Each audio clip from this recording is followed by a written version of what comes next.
안녕하십니까.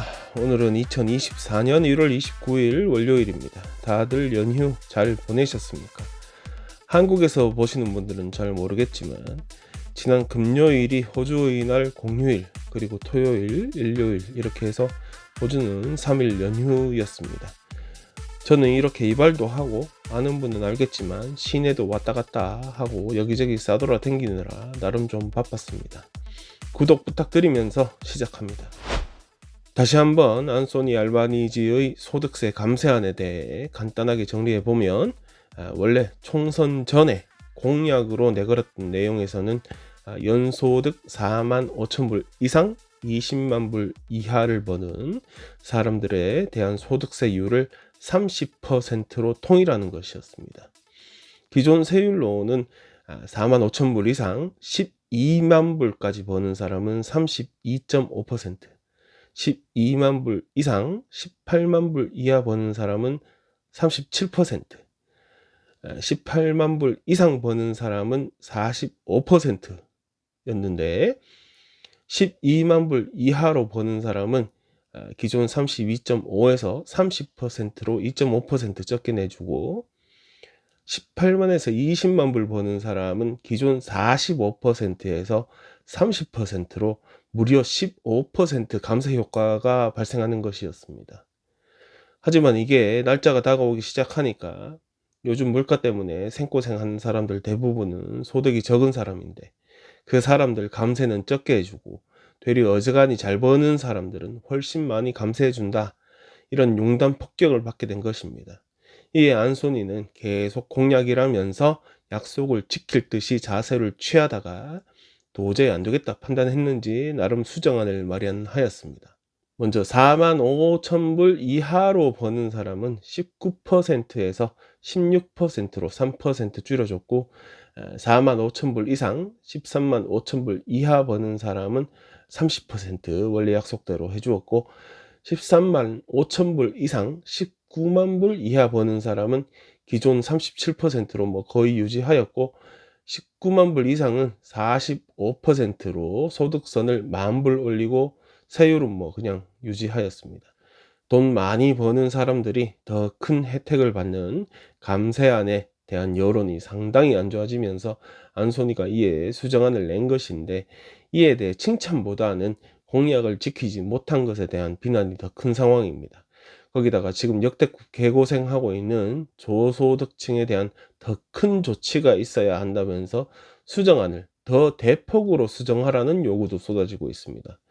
그러면 어떻게 하라는 거냐? 약속을 지키란 거냐 말라는 거냐? 좀 억울한 면이 있긴 하지만 그래도 그 약속으로 표를 얻었고, 지금 집권도 하고 있고, 비싼 월급 받아가면서 수상질도 하고 있고, 해외에 세금으로 막 땡기고 있고 하니까 사람들이 짜증나는 것도 당연합니다.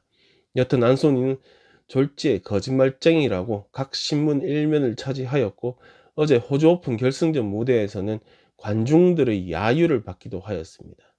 그런데 당초에 수상은 거짓말쟁이다 폭격을 퍼부어대던 자유당이 이 수정안을 받아들일 것으로 보입니다. 자기들끼리 이번 수정안이 타당한지 회의를 해본 다음에 그에 관해 발표를 하겠지만, 이전에 거짓말쟁이의 수정안은 수용할 수 없다 이러면서 맹폭을 하던 입장에서 상당히 전환한 것이 사실입니다. 거짓말의 대가로 조기 총선 주장까지 나오는 가운데 안소니 알바니지는 자신의 입장이 바뀐 것은 사실이지만 그것은 정치적인 고려가 아닌 국민들을 위한 입장 변화였다라고 항변하고 있습니다. 그건 그렇고, 어제 열린 호주 오픈 남자 단식 결승에서는 이탈리아 이민자 출신인 안소니가 응원한 시드 4번 이태리의 야닉 시너가 5세트 풀세트 접전 끝에 시드 3번 메드베데브를 깨고 우승을 차지하였습니다. 역전 우승이었습니다. 빅토리아주의 일반 의사 GP라고 하죠. 이 일반 의사 숫자가 모자라기 시작하면서 의대 졸업생이 GP로 근무하게 되면 주정부에서 인센티브로 4만 불을 준답니다. 대상은 올해 400명, 내년 400명, 총 800명입니다. 최근에 있었던 의과대학 마지막 학년 학생들 대상으로 한 설문조사의 결과에 따르면 응답자 13%만 일반 의사 되는 것을 고려하고 있다 라고 대답했다 합니다. 전문의, 그러니까 스페셜리스트보다 급여도 상대적으로 작은 걸로 알려져 있고 GP가 되기까지 과정도 상당히 오래 걸린다고 하고, 무엇보다 보통은 동네에 자리 잡고 동네에 있는 온갖 환자들을 다 만나야 하니까 쉬운 일은 아닐 겁니다. 상대적으로 부잣 동네에 자리 잡으면 더 좋을 텐데 거기는 또 경쟁이 심하고, 그러다 보니 아무래도 저소득층이 많은 지역에 자리 잡게 될 텐데, 그러면 뭐 우리가 동의보감에서 봤듯이 해민서에 일하는 거랑 거의 비슷한 상황이 되어버린데, 그 수많은 환자 다루는 것이 지가 뭐 허준도 아니고 결코 쉬운 일이 아닐 것입니다. 빅토리아주 보건부 장관 메리앤 토마스는 보통 사람들과 일반의 관계는 환자와 의사 관계 이상이라면서, 현재는 수많은 사람들이 일반의를 만나야 할 순간에 못 만나고 있는 것이 현실이라고 말하기도 하였습니다. 4만 불 보조금 신청을 심사할 일반 의사 단체인 RACGP, Royal Australia College of General Practitioner. 여하튼 이 RACGP는 이 같은 조치를 환영하면서 GP를 기반으로 한 의료 시스템이 더 좋은 보건 서비스를 제공하게 될 것이다 말하였습니다. 또한 병원 환자 숫자도 줄여나가 공중보건이 감당해야 할 그 무게도 상당히 줄여줄 것이다, 이런 말도 하였습니다. 현재 빅토리아주는 특히 지방 지역의 경우는 간호사도 모자라고 일반 의사도 모자라는 상태라서 정부의 어떤 조치든 필요한 상황입니다. 이런 의료진 부족 현상이 비단 빅토리아주에만 있는 현상은 아닙니다. 호주 전체적으로 시골 지역에는 의료 인프라가 너무도 모자란 상태입니다. 의료 인력도 당연히 모자라는데 연방정부 차원에서의 대책이 빨리 나와줘야 하지 않을까 생각됩니다.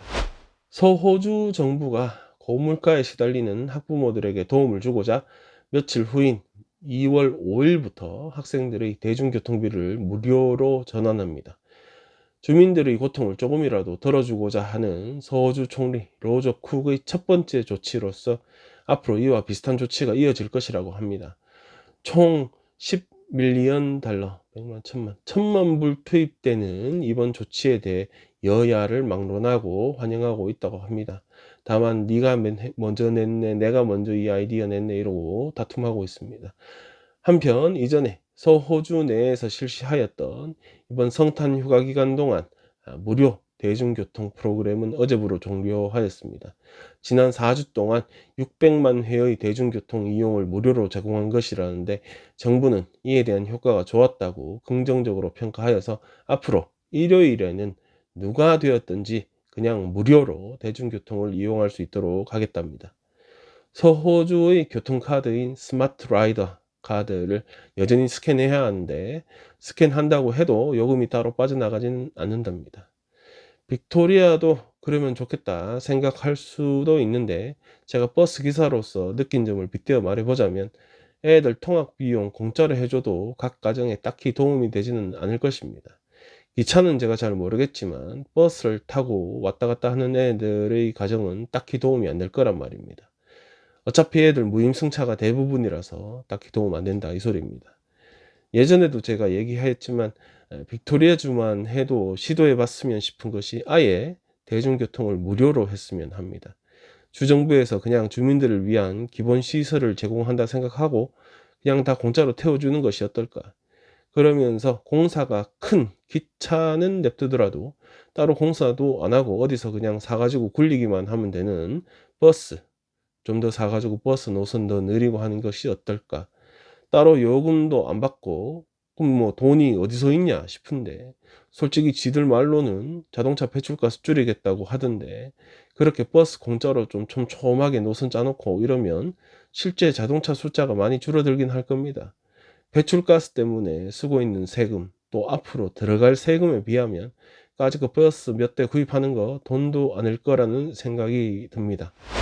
작년에 빅토리아주 노동당이 주도한 한 위원회가 나름 생각하여서 제안하였던 빅토리아주의 오리 사냥 금지 조치를 빅토리아 주정부가 거부할 것으로 보입니다. 작년 8월에 노동당 여당인 노동당이 주도하고 녹색당과 동물정의당이 참가하여서 이 위원회를 구성하였었고, 의도하였건 의도가 없건 동물 복지에 상당히 영향을 미치는 이 행위를 스포츠라고 인정하지 않는 동시에 금지시켜야 한다, 이런 제안서를 의회에 제출하였던 적이 있습니다. 이후에 노동당에 절대적 영향력이 있는 건설 노조 등이 오리사냥 금지를 공식적으로 반대하였고, 그러니까 지들 오리사냥하게 해달라고 했고, 이런 노조의 영향력이 상당히 큰 노동당 내에서는 의견이 갈라지기도 하였는데, 자신타 알란 현 빅토리아주 총리는 오리사냥을 허용하는 쪽으로 마음을 정한 것으로 보입니다. 일부 자신타 정부의 장관들조차도 반기를 들고 의견이 갈라지고 있는 가운데, 그동안 노동당 편에 서서 표를 던져주던 동물정의당 의원은 앞으로 노동당과의 관계를 다시 세워야 되겠다, 이러고 협박을 하고 나섰습니다. 녹색당 역시 사냥꾼들의 로비에 놀아나고 있는 빅토리아 주정부라고 압박하고 있는 가운데, 보수 연합과 포수 낚시꾼 농부 연합당, 이런 게 있습니다. 그 당은 사냥 금지를 반대하고 나서기도 하였습니다. 상원 의원 중에 또 여당 노동당 소속 의원 한 명은 소수 의견으로 이 스포츠가, 그러니까 이 오리 사냥이 스포츠인데 이 스포츠가 사람들의 정신건강에 상당한 도움이 된다면서 소수 의견을 내기도 하였습니다. 총을 쏘는 행위가 정신건강에 좋다면 유원지마다 공기총으로 인형 따먹기 더 많이 설치하든가 하면 되고, 또 사냥한다고 여기저기 열심히 걸어 다녀야 하고 뭐 이럴 테니까, 그게 정신건강에 좋다고 한다면 그냥 뭐 산책로 더 느리든가 하면 되고, 뭘 죽여야지 정신적으로 안정이 된다고 하는 말이라면 이거 참 심각한데, 그냥 집에서 개미나 모기, 뭐 파리, 바퀴벌레 이런 거 비비탄으로 쏴 죽이라고 하면 되지, 오리 사냥이라고 하니 그거 뭐 먹으려고 하는 것도 아닐 것 같은데 뭐가 정신적으로 도움이 되는지 저는 잘 이해가 되지 않습니다. 그건 그렇고, 건설 노조는 지들이 뭔데 이 오리 사냥을 허용해야 한다고 말하는 것이지, 지들은 미칠 지경인데 오리 사냥이라도 해야 뭐 정신적으로 안정된다, 뭐 이런 말인가? 이게 무슨 말이지 이게? 네, 오늘 준비해본 소식은 여기까지입니다. 끝까지 시청해주신 여러분들 감사드립니다. 마지막으로 좋아요도 한번 눌러달라 부탁드리면서 저는 별일 없으면 내일 또 뵙겠습니다.